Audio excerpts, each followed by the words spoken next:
Salut à tous, donc aujourd'hui, vidéo qui va être très courte. Là je vais vous parler des tirs, on va dire, moyenne et longue distance au fusil à pompe avec un canon à rayure droite. Donc des rayures qui sont qualifiées de faible dispersion. Donc ça c'est mon Maverick 88 qui est un peu équipé, donc rail avec un point rouge dessus, une pompe poignée type pistolet pour recharger un peu plus vite, une meilleure ergonomie. Donc j'ai un canon de 46 cm dessus, donc c'est un fusil à pompe chambré en Magnum. Le canon est lisse, il ne possède pas de choc, mais il est rayé droit, donc ce qu'on appelle faible dispersion. C'est des rayures qui font un tour tous les 3 mètres et qui sont très peu profondes. Donc concrètement, c'est comme si on tirait dans un canon lisse. Donc pour cet essai, j'ai essayé 3 cartouches, que des cartouches en 36 grammes, en 12,70. Donc une munition Winchester, en plomb de 1, 36 grammes, les Super Speed. Donc j'ai fait un essai à 50 mètres avec. Et ensuite deux autres types de munitions de marque Soloniac, donc toujours en 36 grammes, 12,70. Une en plomb de 4 et une en plomb de 6. Donc les premiers essais, je les ai effectués à 25 mètres. Voilà le résultat de la plomb de 6 à 25 mètres.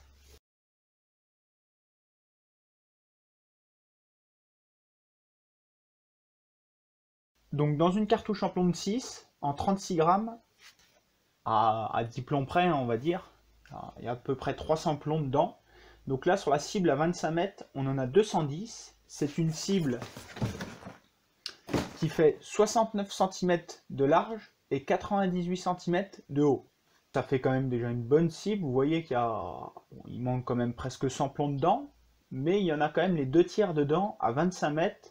Mais il faut se dire que le canon fait 46 cm. Tout ce qui se trouverait en fait dans un cercle de 1 mètre sur 1 mètre, on serait dedans. Un groupement suffisamment écarté pour couvrir une large zone, pour être sûr d'impacter. Ensuite, j'ai essayé avec la même cartouche, mais en plomb de 4 et non plus en plomb de 6.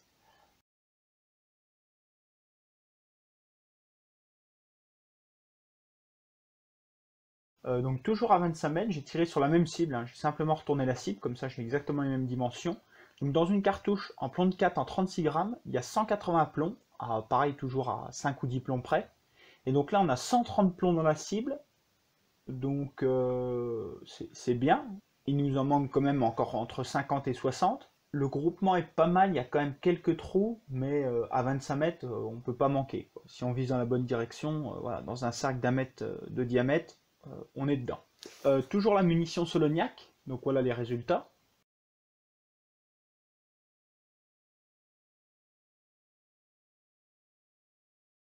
Je vous rappelle que dans une munition Soloniac en plomb de 4 en 36 grammes, il y a 180 plombs. Là, pour un tir à 50 mètres, effectué sur un carton de 90 cm sur 1,08 m, donc ce qui représente quand même une cible d'une très grande taille, on a 54 plombs dedans. On a quand même une dispersion assez large. On a un endroit où on a un groupement qui n'est pas encore trop dégueulasse. Pour 50 mètres, hein, c'est quand même 50 mètres avec un canon de 46 cm. Donc c'est quand même... voilà, le canon est très court, hein, 50 mètres, ça fait quand même déjà une bonne distance.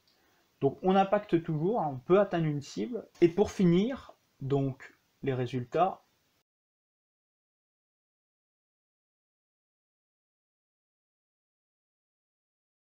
Donc la cartouche en plomb de 1, dans une cartouche en plomb de 1 de 36 grammes, il y a 100 plombs à peu près, à 5 plombs près, hein, suivant les marques.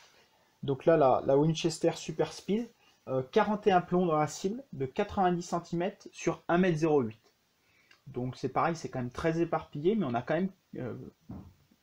même presque la moitié des plombs dans la cible, à 50 mètres. Le canon est court, ça écarte, tir qu'on peut qualifier de tir de combat, avec du plomb à des distances relativement importantes. Bien sûr, à balle, vous irez chercher beaucoup plus loin. Dans la bande 0-100 mètres, vous toucherez largement la cible, mais avec un fusil relativement maniable, donc on peut atteindre des cibles à des distances raisonnables. Donc pour conclure, donc, dans la bande 0-50 mètres, avec des munitions compris du plomb de 6 et du plomb de 1, vous pouvez tout à fait atteindre une cible entre 0 et 50 mètres avec du plomb. Et là, c'est un canon de 46 cm. Donc imaginez un canon de 76 qui serait choqué même juste demi. Mais un canon de 76 cm, vous pourriez porter largement plus loin je pense que jusqu'à 80-90 mètres, on pourra avoir des groupements raisonnables et corrects pour du plomb, quoi. Je suis actuellement sur plusieurs vidéos, dont une grosse série de vidéos là qui va peut-être sûrement beaucoup vous intéresser. On va parler tir de défense et tir de survie. Donc je suis aussi sur une vidéo de présentation d'une lunette, et voilà, la série de vidéos sur tir de défense, tir de survie me prend beaucoup de temps. C'est un sujet très complexe et très long. Il va sûrement se dérouler en 3 ou 4 vidéos qui vont paraître toutes les 2 ou 3 semaines. Je l'espère, voire une tous les mois.